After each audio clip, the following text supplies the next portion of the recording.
first thing you should be doing is getting them painted.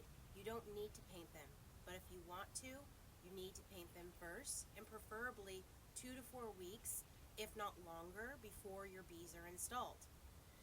After that, you just need to make sure before you install your bees that the hive is set up. You can see that I already have the straps installed because it is quite tall, and I just want to make sure that nothing was going to tip it over. Something that I also did that I really advise you to do is to level your hive space. So if I were to put a level on top of that, it is completely level. My place sits at an incline, and so everything is quite raised up.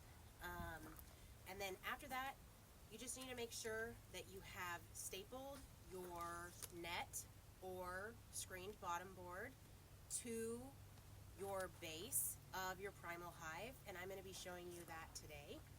And then installing your mite board. This goes in at the very bottom, and you just need to be checking that certain times a year, if your weather changes, higher humidity, etc., that you are getting the airflow inside your hive and you're not seeing condensation. If you are, go ahead and pull that mite board out and leave it out and only put it in when you're wanting to monitor mites. Stapling didn't happen to work for me. The staples were just pulling out, so I went ahead and just used a short 1-inch screw, and it fit perfectly between the netting and the little holes in the netting, and just very gently screwed in around, and it's very tight.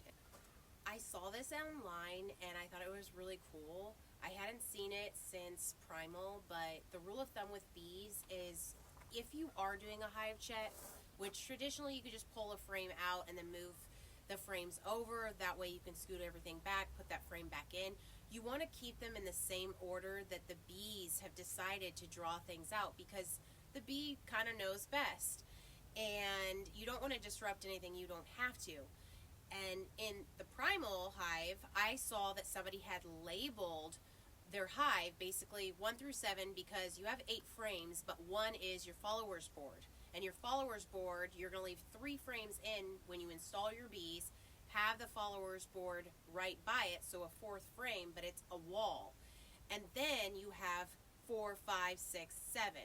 So we're going to label these frames.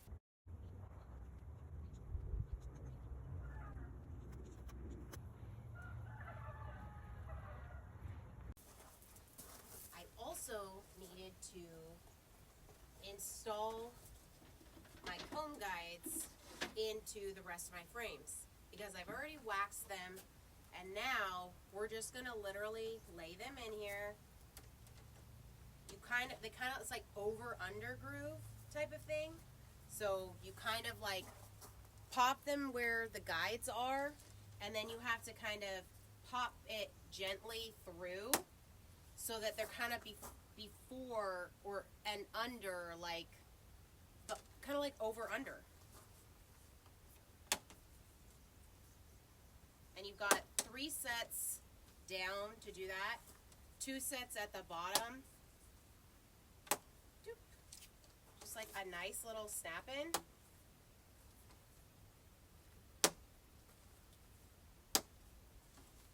And then again, 2 up at the top, 2 at the bottom, 2 at the top, 3 on the sides. So that's how fast it was. It's all waxed up.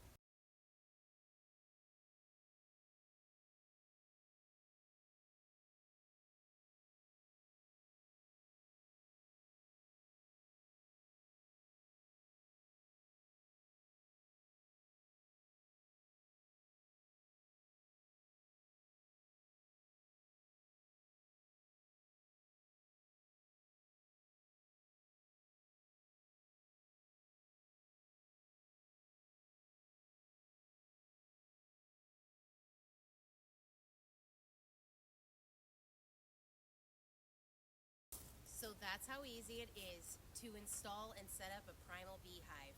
You want to paint it as soon as you get it, if you are going to paint it. You're going to install, staple, or screw your netting and or glue according to the standards. You're going to wax your frames, your comb guides, install those into the frames, label them if you want to, if that would be helpful for you. Install your covers, have your strap ready in case you are in an area that has high winds. Know that you're going to have 2 extra comb guides that you will install later on because you have that solid followers board in there as they're building out. You'll later install these in. And the last thing you need to do before you install your package bees is decide what entrance reducer you're going to use.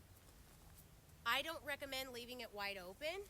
I like to put 1 in solid and then 1 in with them having the access.